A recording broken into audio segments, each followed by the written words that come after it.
Hello students, हम आज अपना जो नया टॉपिक है वो स्टार्ट करने जा रहे हैं। और नया टॉपिक हम कौन सी यूनिट स्टार्ट करने जा रही हैं? अपनी थर्ड यूनिट। जो आपकी थर्ड यूनिट है वो क्या है? कैलकुलस।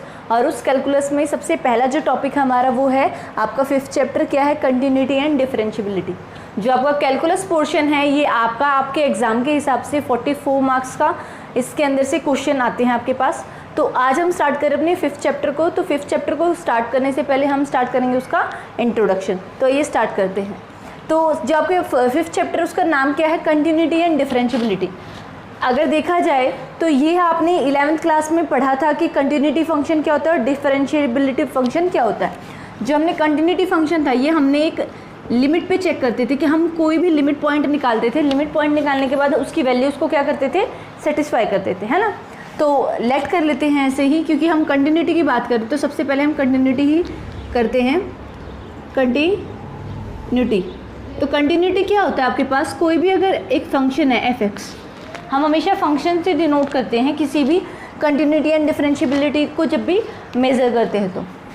तो f(x) है आपके पास, और मैंने इसकी कंडीशन कुछ इस तरीके से दे दी कि अगर 1 if x is less than and equal to 0 and 2 if x is greater than 0, ये आपके पास है। और आपको चेक करना है कि आपका जो फंक्शन है वो कंटिन्यूस है, ठीक है। तो अब देखा जाए तो हम कंटिन्यूस उस पॉइंट पे चेक करेंगे जहाँ पर आपका जो फंक्शन है डिसकंटिन्यू दिखाई देगा। पर डिसकंटिन्यू दिखाई देने से पहले आपको पता होना चाहिए कि कंटिन्यू फंक्शन होता क्या है। अगर देखा जाए तो अगर x की है तो x की वैल्यू हमने देखा जाए, अगर हम इसका ग्राफ बनाएं तो वो किस तरीके से बनेगा आपका? अगर ये x है और ये आपका है x डैश, ये y एक्सिस है, देन ये y डैश है। तो आपसे बोला गया है कि x की वैल्यू आपकी क्या होगी? Equal to 0 and less than 0। अगर x की वैल्यू यहाँ पर equal to 0 and less than 0 और आपका फंक्शन यहाँ पर 1 रहेगा, मतलब क्या रहेगा? 1 रहेगा, ठीक है। दूसरा बोल रहा है कि x की वैल्यू ग्रेटर देन 0, ये रहा x की वैल्यू ग्रेटर देन 0, तो आपका फंक्शन 2 रहेगा। ये 2 है, ये 1 है। अब देखा जाए तो इसके अंदर ये इंक्लूडेड नहीं है, क्योंकि इसमें बोल रखा है ग्रेटर देन 0, तो 0 इसके अंदर इंक्लूड नहीं है। फर्स्ट वाले हमारे पास जो कंडीशन है उसके अंदर क्या है? 0 इंक्लूड है। तो देखा जाए तो जब हम लेफ्ट हैंड और राइट हैंड से मूव करते हैं तो जब भी कंटिन्यूटी चेक करते हैं तो वो क्या होता है आपके पास? Limit x tends to c negative f(x). c negative का मतलब लेफ्ट हैंड साइड, कि यहाँ से आप जाओगे लेफ्ट हैंड साइड पे मूव करोगे। फिर दूसरा चेक करेंगे इस पर क्या? Limit x tends to c positive, कि c पॉजिटिव लेंगे तो c पॉजिटिव का मतलब क्या है कि आप राइट हैंड साइड मूव करेंगे टुवार्ड्स 0, क्योंकि आपसे 0 बोला गया है। तो आप लेफ्ट हैंड साइड से मूव करेंगे टुवार्ड्स 0 और फिर राइट हैंड साइड से मूव करेंगे टुवार्ड्स 0, और फिर चेक करेंगे कि आपका फंक्शन आपका कंटिन्यू है या नहीं है। तो यहाँ लिखेंगे f(x), वो ऑलवेज इक्वल होना चाहिए किसके? f(x) की। जो आप x की वैल्यू पुट करोगे ओरिजिनल किसी भी इक्वेशन में, वो always left hand limit and right hand limit के इक्वल होगा, तब आपका फंक्शन क्या होगा? कंटिन्यू होगा, ठीक है। दूसरे मेथड से हम ये भी कह सकते हैं कि अगर हम बिना किसी ग्राफ को, बिना लाइन के, बिना किसी भी पेंसिल या पेन उठाए ड्रॉ कर दे और कह दे ये फंक्शन कंटिन्यू है, तो भी आपका फंक्शन क्या होता है? कंटिन्यू। अदरवाइज वो क्या हो जाता है? डिसकंटिन्यू। अब देखा जाए तो हमारे पास क्या है कि जब इसमें x की वैल्यूज़ 0 से कम है, 0 से कम है, तो सारे के सारे आपके क्या हैं? Negative value. अब देखा जाए तो अगर मैं यहाँ पर 0.1 लूँ, माइनस ऑफ 0.1 लूँ, तब आपका फंक्शन क्या है? 1, क्योंकि 0 से छोटा है 0.1, माइनस ऑफ 0.1। अगर मैं 0 से बड़ा ले लेती हूँ, 0 से बड़ा पॉजिटिव में ले लेती हूँ 0.1, ये राइट हैंड साइड है। एक मैंने ले लिया f ऑफ माइनस ऑफ 0.1, इस पर आपका फंक्शन हमेशा किसको शो करेगा? 1 को, क्योंकि इस वाली कंडीशन से। दूसरा एग्जांपल ले लिया मैंने कि आपका 0 से बड़ा है, क्योंकि 0 से बड़ा क्या है? 0 से बड़ा क्या है? x, तो x की वैल्यू मैंने 0.1 ले ली, 0.1। इस पर आपका 2 है। क्या ऐसा हो सकता है कि हमने x की वैल्यू दोनों में सेम ली है, चाहे साइन चेंज हो पर आपकी जो वैल्यू है वो डिफरेंट हो।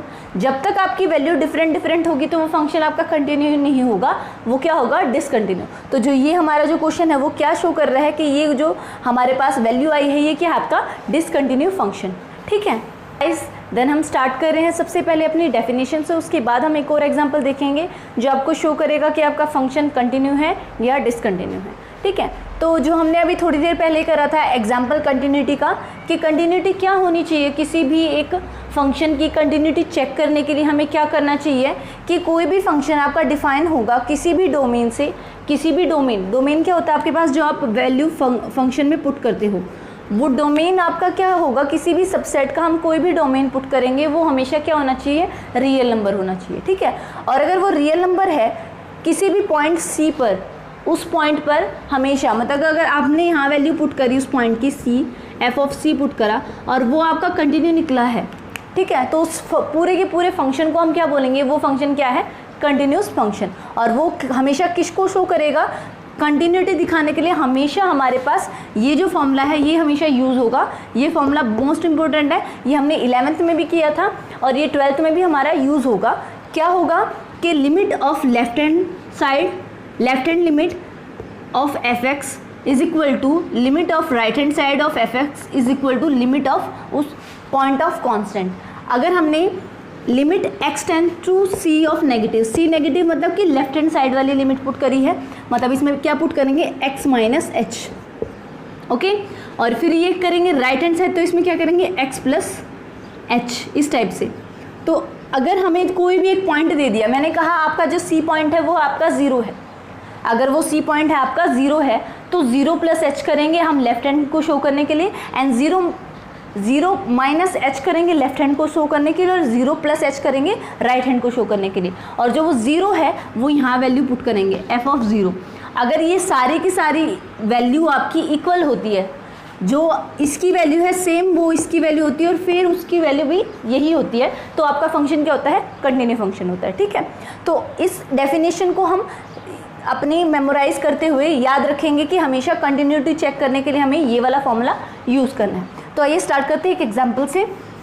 तो आपके पास एक क्वेश्चन ये है और आपसे बोला गया function 2x + 3 if x is less than and equal to 2 and 2x - 3 if x is greater than 2, find all the points of discontinuity. तो आपको इसके सारे के सारे वे पॉइंट निकालने हैं जिस पर आपका फंक्शन क्या होता है, डिसकंटिन्यू होता है। ठीक है, तो डिसकंटिन्यू होने की हमारे पास है क्या, देखो कंडीशन ये है, x की वैल्यू 2 से छोटी, तो 2 से छोटी होगी तो आपका देखो पॉलिनोमियल दिखाई दे रहा है 2x + 3।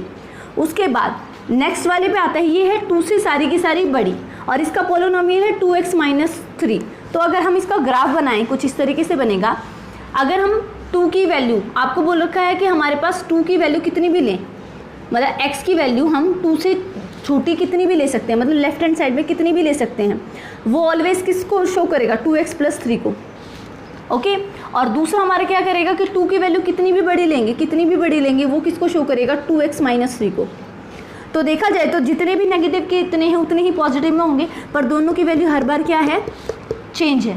किस पर चेंज हो रही है, इक्वल का साइन किस में है, इसमें, तो किस पर चेंज हो रही है, एट x = 2 पे। तो हमारा जो डिसकंटिन्यूटी पॉइंट हो गया वो क्या हो गया, एट x = 2। तो हम इस पर चेक करेंगे कि आपका फंक्शन क्या है, डिसकंटिन्यू है या कंटिन्यू है। देन हम कर रहे हैं एट x = 2। अब हमें क्या करना है, इसमें पुट करना है, मतलब आपकी x की वैल्यू क्या है, मतलब c की वैल्यू क्या है, 2। तो आप सबसे पहले इस फॉर्मूले में रखेंगे, उसके बाद फिर हम लेफ्ट हैंड लिमिट निकालेंगे, राइट हैंड निकालेंगे और फिर कांस्टेंट निकालेंगे अपनी लिमिट। तो सबसे पहले आप लिखोगे limit x tends to 2 of negative f of x is equal to limit x tends to 2 of positive f of x is equal to f of 2। ये आपको शो करना है। अगर ये सारे के सारे इक्वल हैं तो आपका फंक्शन क्या है, कंटिन्यू है, अदरवाइज वो क्या है, डिसकंटिन्यू। तो स्टार्ट करते हैं फर्स्ट टर्म से। तो मैंने उठा लिया limit x tends to 2 of negative f of x। अब देखा जाए तो x 2 - 1 मतलब कि आपकी लेफ्ट हैंड लिमिट बोल रही है, 0 से लेफ्ट हैंड साइड ये आपका 0 है, 0 से लेफ्ट हैंड साइड वाली लिमिट जितनी भी है उस पे फंक्शन देखना है। तो उसका फंक्शन हमारे पास क्या डिफाइन है, 2x + 3। तो अब हम यहाँ एक और पॉइंट करते हैं ऐड, वो क्या करेंगे, limit h tends to 0, h is not equal to 0, पर h को हम टेंड करेंगे कि वो एज अ 0 रिएक्ट कर रहा है, ठीक है। अब लिखेंगे हमारा function f(x), okay. Now start, limit h tends to 0 और x की जगह हम हमेशा क्या लिखेंगे, जैसे यहाँ 2 है ऑफ नेगेटिव, तो हम यहाँ x की जगह लिखेंगे, x की जगह हमेशा लिखेंगे 2 - h। हमेशा limit of left hand side में, हमेशा limit of left hand side में या limit of left hand limit में हम क्या पुट करेंगे, हमेशा 2 - h, जो आपका कांस्टेंट c है, c - h। c की वैल्यू कुछ भी हो सकती है, क्योंकि c हमारा क्या है, कोई भी डोमेन, और डोमेन को कौन है आपका, कोई भी रियल नंबर। तो मैंने क्या करा है, x की वैल्यू क्या पुट करूँगी, 2 - h। तो यहाँ पुट करते हैं, आपका फंक्शन जो है f(x) का फंक्शन वो क्या है, 2x + 3, ये है आपका, है ना। अब x की वैल्यू क्या पुट करनी है हमें, 2 - h, तो रखेंगे यहाँ पर। Then limit h tends to 0, 2 × 2 - h। हमने x की वैल्यू क्या पुट करी है, x की वैल्यू यहाँ से क्या पुट करी है, 2 - h, ओके। देन h +3, जब इसको प्रॉपर सॉल्व करेंगे तो ये आपका 0, तो ये आ जाएगा 4 - 2h + 3, limit h tends to 0, और आपका जो लेफ्ट हैंड लिमिट आ जाएगी वो क्या आ जाएगी आपकी 7, क्योंकि ये आपका 0 हो गया। तो 2 × 0 आपका 0 एंड 4 + 3 आपका 7। तो लेफ्ट हैंड लिमिट आपकी क्या आई है बेटा, 7 आई है, ओके। अब हम चेक करते हैं हमारे राइट हैंड लिमिट को। अब हमने लेफ्ट हैंड लिमिट तो चेक कर ली, ये रही हमारी लेफ्ट हैंड लिमिट, और इसको हमने चेक कर लिया, पूरा हमारा आंसर क्या निकला है, 7। अब हम चेक करेंगे अपनी राइट हैंड लिमिट को, तो मैं इसको आपको रब कर देती हूँ। नाउ अब हम चेक करें अपनी left hand limit, right hand limit, तो राइट हैंड साइड लिख देते हैं इसको हम।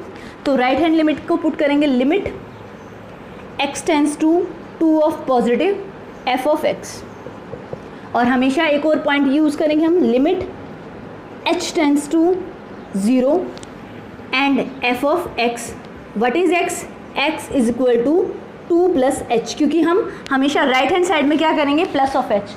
जो आपका +h है, देखो -h क्यों किया, क्योंकि इसने बोला है 2 से छोटी, तो 2 से छोटी हमने h एक ऐसी क्वांटिटी ले ली है जो, हाँ, अगर हम 2 में से माइनस कर देंगे तो ऑलवेज 2 से क्या होगी, लेस होगी। जैसे 2 से लेस लेनी थी, तो 2 से लेस मैंने क्या कर दिया, 2 - h है लेफ्ट हैंड लिमिट के लिए, ओके। और अब इसमें हमें क्या लेनी है, 2 से बड़ी लेनी है, तो 2 में कुछ ऐड करेंगे तभी तो आपकी 2 से बड़ी होगी, तो क्या कर देंगे, 2 + h। तो वो h एक स्केलर ऐसा है जिसको हम माइनस करेंगे तो वो लेफ्ट हैंड लिमिट को शो करेगा, और अगर प्लस करेंगे तो वो राइट हैंड लिमिट को शो करेगा, ठीक है। तो हमने x की वैल्यू क्या रखेंगे यहाँ पर, 2 + h, बिकॉज हम किसको शो कर रहे हैं, राइट हैंड लिमिट को। तो स्टार्ट करते हैं, लिमिट h टेंड्स टू 0, और आपका फंक्शन देखो राइट हैंड लिमिट के लिए कौन सा फंक्शन आपके पास, ये रहा 2x - 3। अब x की वैल्यू क्या पुट करेंगे, 2 + h, देन रखेंगे यहाँ पर limit h tends to 0, and आपका यहाँ रखेंगे 2 × 2 + h - 3, limit h tends to 0, ये आ जाएगा आपका 4 + 2h - 3, और आपका फंक्शन आ गया 1। 4, ये तो आपका 0, h की वैल्यू हम 0 करेंगे क्योंकि limit h tends to 0, then 0, 4 - 3 then 1। तो हमने जब लेफ्ट हैंड लिमिट करा था तो इसकी वैल्यू क्या आई थी हमारे पास, 7, और राइट हैंड लिमिट करी, इसकी वैल्यू आई है 1, तो हमारा फंक्शन क्या हो गया, डिसकंटिन्यू हो गया, ठीक है। पर हम इसको भी चेक करेंगे, हमारा सीधा वैल्यू रखेंगे इक्वल टू वाले में कि f की वैल्यू जब 2 पुट करेंगे तब आपका क्या हो जाएगा। तो राइट हैंड लिमिट को आप नोट कर लीजिए, फिर मैं इसको रब कर देती हूँ। तो हमने अपनी राइट हैंड लिमिट कर ली, इसकी वैल्यू हमारे पास लेफ्ट हैंड की आई हमारे पास 7, एंड राइट हैंड लिमिट आई हमारे पास 1। अब हम चेक करेंगे हमारा कांस्टेंट जो मेन फंक्शन है उसके अंदर क्या रखेंगे, 2 रखेंगे, क्योंकि आपसे बोल रखा है f(2), मतलब कि f(2) मतलब जहाँ पर भी आपकी x की वैल्यू इक्वल टू 2 है, तो x की वैल्यू इक्वल टू 2 किस में है, इन दोनों कंडीशन में से इसमें, और इसकी फंक्शन कौन सा है, ये वाला। तो हम लिखेंगे f(2) is equal to 2x + 3 then 2 × 2 + 3, तो आपका हो गया 7। तो इसकी वैल्यू भी 7 होगी, इसकी वैल्यू भी 7 होगी, पर इसकी वैल्यू क्या हो गई आपके पास 1। तो आपके पास कंडीशन क्या होनी चाहिए कि तीनों की वैल्यू क्या होनी चाहिए, इक्वल होनी चाहिए। अगर तीनों की वैल्यू इक्वल है तो आपका फंक्शन क्या है, कंटिन्यू है। अदरवाइज वो फंक्शन अगर एक की भी वैल्यू पॉइंट से भी इधर उधर हुई तो आपका फंक्शन क्या हो जाएगा, डिसकंटिन्यू। तो जो ये आपका एग्जांपल जो मैंने आपको समझाने के लिए करा था, ये फंक्शन आपका क्या शो करता है कि ये क्या है, डिसकंटिन्यू फंक्शन। हमें कभी भी अपना कोई भी क्वेश्चन में चेक करना हो कि आप चेक कीजिए कि ये फंक्शन कंटिन्यू है डिसकंटिन्यू है, तो हम हमेशा इसी फॉर्मूले को लेकर चलेंगे और हमेशा यही पुट करेंगे, left hand limit, right hand limit and constant. Left hand में माइनस ऑफ एच करेंगे, राइट हैंड में प्लस ऑफ एच करेंगे और कांस्टेंट में सीधा वो वैल्यू पुट कर देंगे जो हमें गिवन है कांस्टेंट ऑफ सी की। ठीक है, तो हर एक क्वेश्चन में यही प्रोसेस रहेगा आपका फंक्शन को चेक करने के लिए। Okay guys, then our next topic is algebra continue function. Algebra हमें मतलब कि हम किसी भी फंक्शन को देखेंगे, कोई दो फंक्शन होंगे हमारे पास, उनका अलजेब्रिकल फॉर्म देखेंगे। अलजेब्रिकल फॉर्म मैंने आपको पहले भी बताया हुआ है। अलजेब्रिकल फॉर्म क्या होता है, हम किसी भी दो फंक्शन को ऐड करें, सब्ट्रैक्ट करें, मल्टीप्लाई करें या डिवाइड करें, तो वो तो अलजेब्रा हो गया। और कंटिन्यूटी फंक्शन अभी हमने देखा था कि हम उसकी लिमिट चेक करेंगे हर एक पॉइंट पे, अगर वो कंटिन्यू चलेगा तो वो कंटिन्यू फंक्शन होगा। अगर एक भी पॉइंट पर आपका आंसर डिफरेंट होता है तो आपका क्या हो जाता है, डिसकंटिन्यू फंक्शन। तो आइए स्टार्ट करते हैं। तो कंटिन्यू फंक्शन क्या होती है, लेट कर लेते हैं आपका कोई f एंड g, टू आपके रियल फंक्शन है। रियल फंक्शन क्या होते हैं बेटा, जिसमें आपके जो डोमेन और रेंज दोनों के दोनों क्या हो, रियल वैल्यूड हो। जिसमें आपके डोमेन एंड रेंज दोनों की वैल्यू क्या हो, रियल हो। और अभी हमने थोड़ी देर पहले करा था रियल वैल्यूड फंक्शन, वो क्या होगा, जिसमें आपकी ओनली जो रेंज है वो क्या होगा, रियल वैल्यूज़, जिसकी रेंज की हमेशा क्या होगी, रियल वैल्यू, डोमेन की हो चाहे नहीं हो। ठीक है, तो हमारे पास ये क्या है, let f and g two real function, then the algebraic form आपकी क्या हो जाएगी कि अगर f प्लस g करेंगे इज कंटिन्यूस एट c, अगर f माइनस जी करेंगे तो भी ये क्या हो जाएगा, इज कंटिन्यू एट c। अगर f मल्टीप्लाई g करेंगे तब भी ये क्या होगा, आपका कंटिन्यू होगा। और f डिवाइडेड बाय g करेंगे तब भी आपका क्या होगा, ये कंटिन्यू एट c। तो ये आपके 4 स्टेप हो गए अलजेब्रिकल कंटिन्यू फंक्शन के, कि आप किसी भी दो फंक्शन को कब रियल वैल्यू फंक्शन बोलेंगे या कब बोलेंगे कि वो अलजेब्रिकल कंटिन्यूस फंक्शन है, या तो हम उनका सब्ट्रैक्शन करें या उनका एडिशन करें, डिवीजन करें या मल्टीप्लिकेशन करें। अगर वो खुद ही कंटिन्यू फंक्शन है, is real function of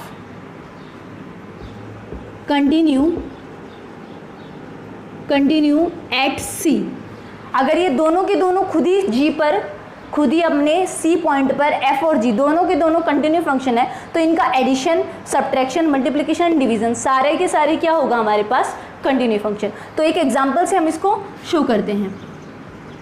late कर लिया मैंने, हमारा कोई fx है, कोई f फंक्शन है, वो क्या है आपका sin x, ठीक है, और कोई gx फंक्शन है, वो आपका क्या है, cos x। हमें पता है कि ट्रिग्नोमेट्री के जो ये फंक्शन होते हैं, जितने भी फंक्शन होते हैं वे कंटिन्यू होते हैं एक्सपेक्ट जब उनकी वैल्यू क्या होती है, 0 होती है। तो ये दोनों के दोनों क्या होते हैं, हमारे पास कंटिन्यू फंक्शन होते हैं।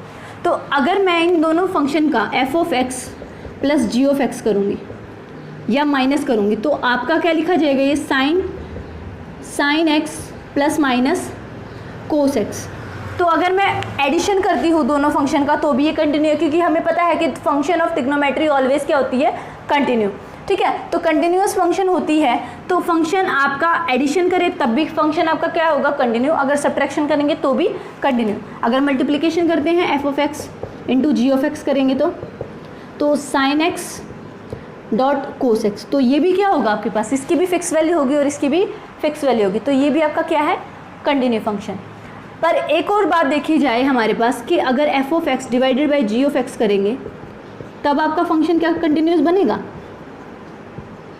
देखिए sine x upon cos x क्या होता है आपके पास, टेन एक्स ये होता है।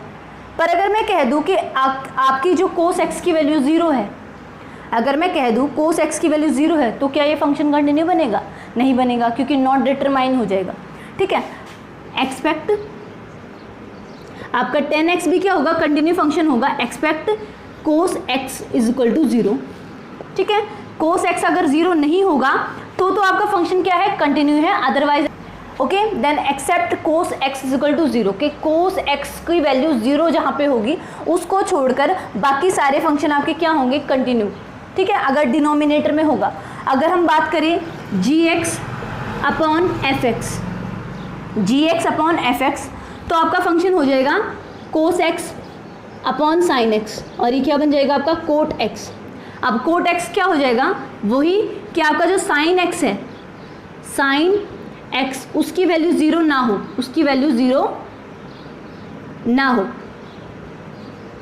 Accept sine x equal to 0। अब देखा जाए तो कोस x की वैल्यू 0 किस पे होती है, 90 पे, है ना। देन हम इसका स्टैंडर्ड फॉर्मूला क्या होता है हमारे पास, कि थीटा की वैल्यू क्या हो जाएगी आपके पास 2n+1 π/2, है ना।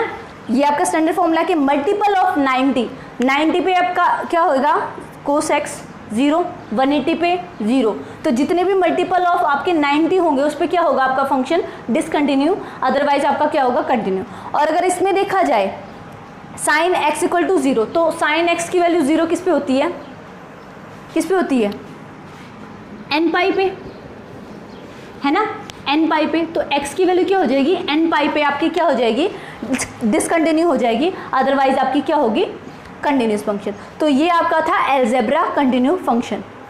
आप इसका स्क्रीनशॉट ले सकते हैं। फिर हम स्टार्ट करते हैं अपना continuity of composite function. Okay guys, then our next topic is continuity of composite numbers.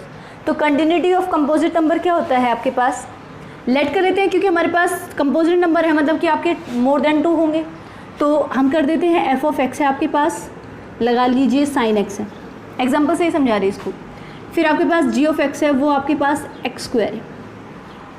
आपको ध्यान है, हम ये निकाला करते f(g), फोग या गोफ, ऐसे निकालते थे।